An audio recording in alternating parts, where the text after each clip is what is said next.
let me talk about this. I have here the Three of Swords.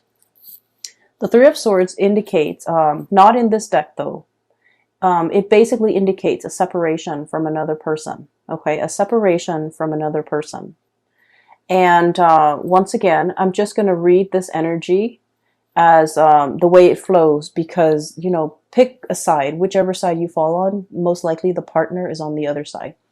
I feel like there has been a separation between you and another person. And I almost feel like between you and another person, you might have been waiting for their return. They might have been waiting for your return. So I feel like it was a situation where there was a falling out and it happened so fast and it's like turning on a dime. Okay. Like that, those rough guys in the saloon, they grabbed this woman by the wrist and she wasn't having it. And little did they know, it's like she wasn't playing around, you know? And so I feel like it's a situation where, if it was like an argument, if it was a fight, if it was a falling out, it escalated very, very, very quickly. And I feel that it happened so fast that neither of you were aware of what was happening. Okay. And I feel that it just happened so fast. And before you know it, the situation was like full blown, I guess, conflict. And then I also feel like now that, you know, you and the other person have had time to cool down, both parties have not been in communication and both parties were kind of like, now that you're away from it, now that you're calmer, now that the adrenaline is not racing, and now that you have a little bit of distance and perspective, both of you are wondering like, you know, what exactly happened? How did things escalate so fast? How did, you know, what started out supposedly, like what started out as a joke? How did it get out of control? Like, how did the situation go haywire? And I feel that you think they owe you an apology. Okay. And I feel that you're scanning the horizon, trying to figure out, you know, trying to see what they're doing, trying to see if they're coming back, trying to figure out what they're up to, trying to figure out where they are. And trying to also figure out, you know, what you should do about the situation. So I feel like physically you might not be in contact with this person. Once again, the Three of Swords, it indicates like physical distance, emotional distance, a rift, a falling out, a situation that was quite painful. And I feel like for some of you, you're waiting for them to return. For others of you, I feel like this could also be like a long distance relationship where you're waiting for somebody to come into the picture. So I have here the Three of Wands, and this is your energy, this giraffe here. In the traditional Rider-Waite deck, it's the man on the hill. He's got like he's got like two wands behind him, I feel, and then there's one wand that he's holding on his right hand. And it's a depiction of your ships are coming in, right? So the stereotypical interpretation of that is waiting for your ships to come in, waiting for something to come into the picture, waiting for the payout, waiting for this moment where there's contact, there's communication, and for the arrival of another person. But what has happened here is we have the journey, okay? This is the Six of Swords. This is sailing to a safer place. And there is, I love the way this is depicted because there's so much serenity associated with it, okay? The blue color, the dragonfly, the calmness, the stillness, the serenity. And so I feel like you took a giant leap away from this situation. There might have been months or weeks or a lot of time that have elapsed between the last time you interacted with this person. I feel like they're trying to figure out like what you're up to. What are you doing? Where are you right now? Who are you with? Are you going to apologize? What should they say to you? I feel those things. I feel those emotions coming in for them from their end. They're showing up here as the High Priestess. And I have here intuition and sacred knowledge. Okay? So I feel like there's still a very strong emotional connection between the two of you. And I feel like they're wondering, what you're up to. So I feel like there was a situation here that happened really, really fast, and before you know it, it was like full blown conflict. And I feel a lot of it might have been ideological differences. Okay, differences over upbringing, differences over belief system, differences over, I feel for some of you, political affiliation. Um, I'm also, it's a hot, contentious topic here in the United States, but I do feel the words are coming out. Political affiliation, political alignment, even like, religion. I feel like it's, these are really important topics. And I feel that the way that you both had this conversation, or whenever this conversation came out, it started out very, very quickly. And then because of your ideological, like deeply ingrained ideological differences, I feel that it turned into conflict and you could not see eye to eye. And a lot of the times, okay, being a fixed sign as yourself, you might be dealing with another fixed sign. So fixed signs are Leo, Scorpio, Taurus, and Aquarius. A lot of the times with fixed signs, we strongly identify very strongly with our belief system. And we often feel that if someone disagrees with our beliefs, they disagree with us as a human being. And we also feel like because we identify so strongly with our belief system, our beliefs are an extension of ourselves. So if someone disagrees, it means they're not accepting us as a person.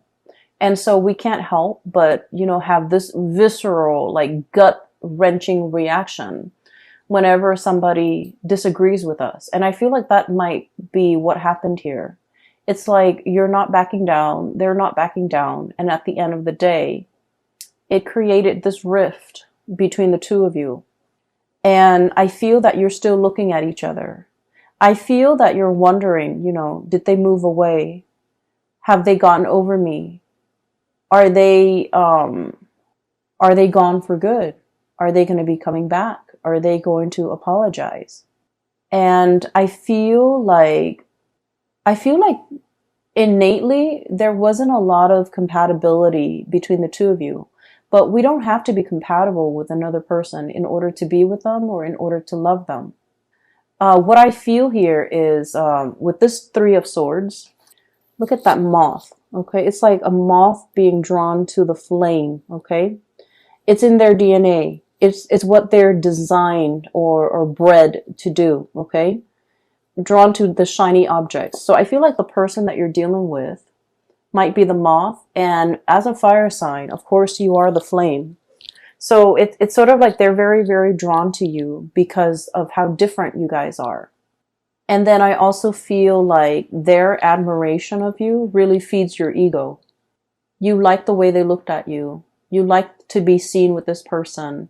You like it's like when you're with them, you feel a lot more confident. You feel a lot more complete. You feel a lot more appreciated and things like that. So I feel like it's potentially, like at its best, it's a very uplifting type of a relationship.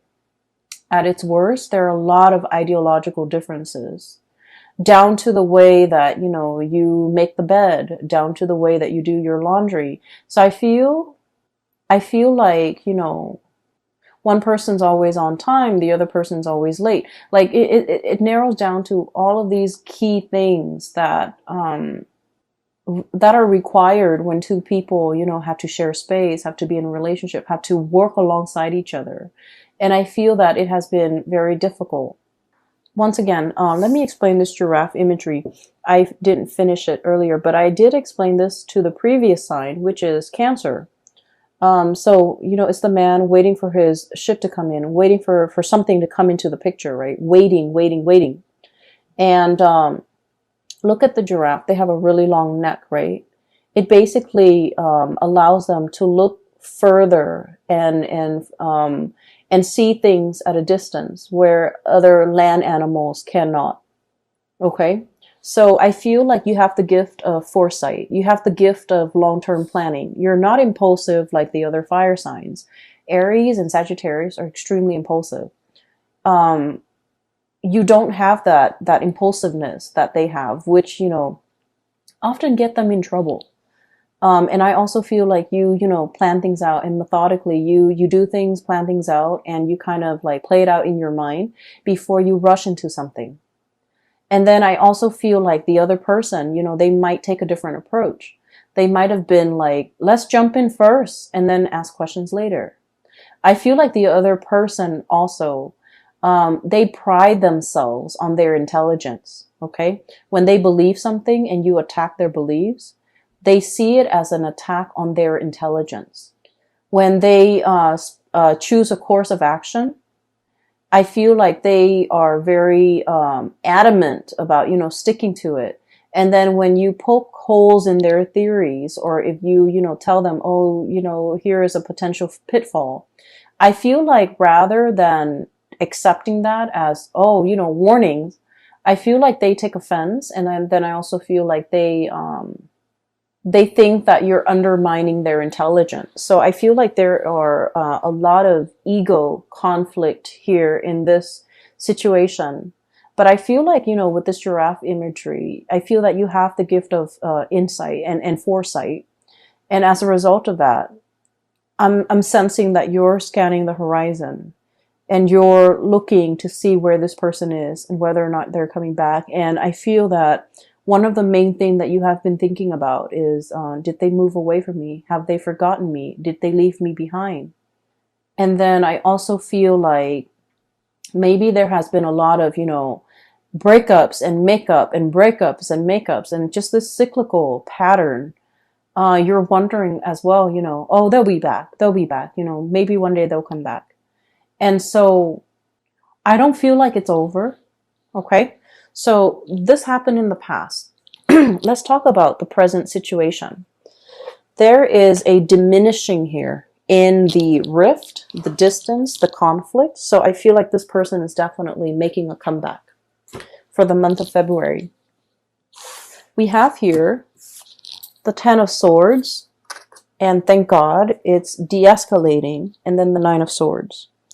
And both of these cards are not, pretty cards to get. But I feel like there's a situation that is getting better and better with time. Okay. I just want to say, Leos, and you know where you stand in this, or you could be cross-watching for a Leo person, and wherever you're coming from, I would say, if you feel like, this resonates with you, one of the easiest segue into to communicating again with that person, or to break the ice with the other person, is simply, send a text message or an email or whatever, however you communicate, and just tell the other person, just because I disagree with you, it doesn't mean I'm attacking you. So I please don't take it personally. Or, even saying like, I know we don't agree on a lot of things, but we can't let a disagreement, an ideological disagreement, get in the way of our friendship, get in the way of our relationship. Whatever it is, I feel like that would go a long way to kind of like bridge the distance, mend that rift, and break the ice between you and the other person. Okay, so I hope that's helpful for somebody out there. So there is a de-escalation here of conflict. The emotional rift is being bridged between you and the person, okay? You're still very much on guard about each other. So we have here Ten of Swords. This is a snake, right? And snakes, they're very good about self-preservation, right? And, they scan their environment. They have very good situational awareness. They also have very, very good senses. And then I also feel like, if they feel threatened, they can very quietly slither away. Okay. And then also the other person we have here, the Nine of Swords. This is a porcupine with quills, with things that, you know, um, with things that they have covering them, around them, for self-defense. Okay, so I feel like both parties are still very much like on the defense about one another. And then if you're like that beautiful woman in the saloon, and you know some rough people are coming at you, or even, you know, if somebody has treated you wrong and now they're coming back at you, I feel that you have your weapons, you have your method of self-protection. Okay, so I do feel like when this conversation happens, it's going to require both parties to be kind of like upfront and honest and not aggressive. Okay, so aim to be as like non-threatening, non-aggressive as best as you can. And I feel like, you know, once again, it takes two to tangle. And so if the other person is coming at you aggressively, and especially grabbing you, touching you, and, you know, trying to have their way with you, I do feel that you're going to give them a piece of your mind, and you're not going to let that situation slide. Okay. And then I also feel like with the other person too, if you come at them very aggressively, I feel like they're going to match the aggression. And so there's potential here to de-escalate. So in this connection, both parties need to kind of like act from their higher vantage point, or from that, you know, from their higher self, and come into this very calm, very collected, and, you know, just talk rather than letting hands and things like that, body language and whatever, do the talking. So I feel like it's a very fragile situation, and it needs to be handled with care, and it needs to be handled with kitty gloves, and it needs to be handled in a very delicate way. Okay, so that means soft voices, soft body language, and a lot of the times, you know, as a fiery passionate sign, we pour our entire being into the things that we do, the things that we say, the things that we believe in. And at a drop of a hat, we can explode, and we can, you know, get very defensive, and we can also lash out. And once again, I feel like you're dealing with another person who is just as passionate, who is just as opinionated, who is just as stubborn, who is just as prideful. And so we can't, you know, fight fire with fire here. Okay. And once again, I'm not saying that, you know, you have to make up with this person, but I feel that you're wondering what they're up to. And I feel that you're thinking. And then I also feel for many of you, you're kind of fed up as well. And so depending on where you fall on the spectrum, I just feel like maybe coming back to this person right now might not be the best option, because you're still very hot-headed. You're still, you know, you still have a lot of adrenaline in your veins. But I do feel that you're wondering what they're up to. Okay. So this is like the outcome here, the last 4 cards. I feel that there's a situation swooping in. Okay, so for some of you, we have here the Ace of Wands. So this is like really, really strong passion. Something that is really giving you, you know, it's stirring you from the inside. It's making you feel alive again. It's making you feel the passion, the raw excitement. So this is something that is very much like, it's understandable, and it's something that is a lot more in alignment with you. So I feel like, you know, this person really stirs up, you know, you have like such a gut reaction to them. The way that they are, the things that they do. For some of you, it could be like someone who's your opposite, like an Aquarius, for example. For others of you, it could be another fixed sign, just somebody who is quite stubborn, okay? And then for others of you, I do feel like I do feel like this might be, you know, like a long-term relationship partner. You might be married to them. You might have a relationship with them.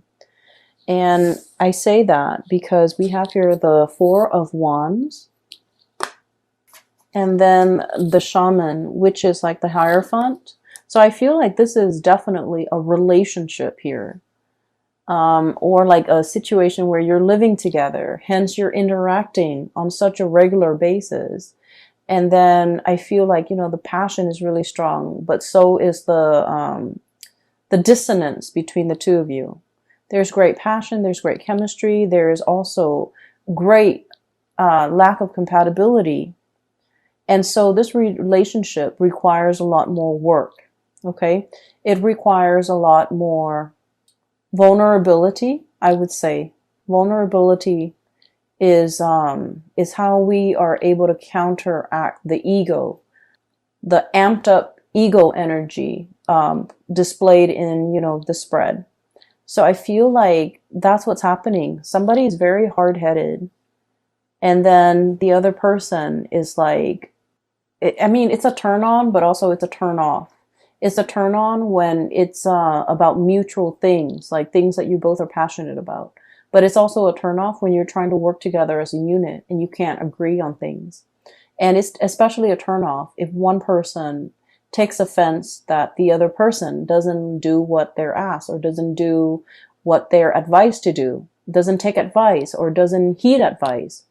And so I feel like if it's a long-standing relationship, couples therapy might be very beneficial for the two of you, because I feel like and I don't want to downplay this, but you know, from an outsider's perspective, looking in, we can see what's wrong with the relationship, whereas the people who are in the relationship, it's harder for them to see because they're looking at things a little bit, you know, more subjectively.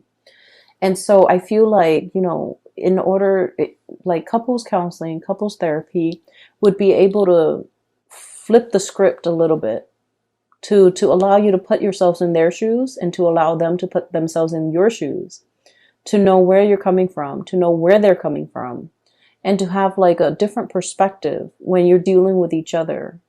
That way, it's kind of like that light bulb moment where the two of you start to see eye to eye. It's like role reversal, you know. Step into each other's shoes for a day and see what it's like on the other side. And so I feel like couples therapy, I even feel like, you know, just having a very real talk with one another, drop the ego and drop the act. And it's going to be very enlightening, okay? There is a lot of passion here. I feel like it's lacking in love, but it doesn't mean that it's not there or it can't be built or it can't be established. I just feel like there's a lot of raw energy, like passion and chemistry. So the connection is very dynamic, and no wonder you're so drawn to this person, and no wonder this person is so drawn to you, because like it feels to me like pure adrenaline.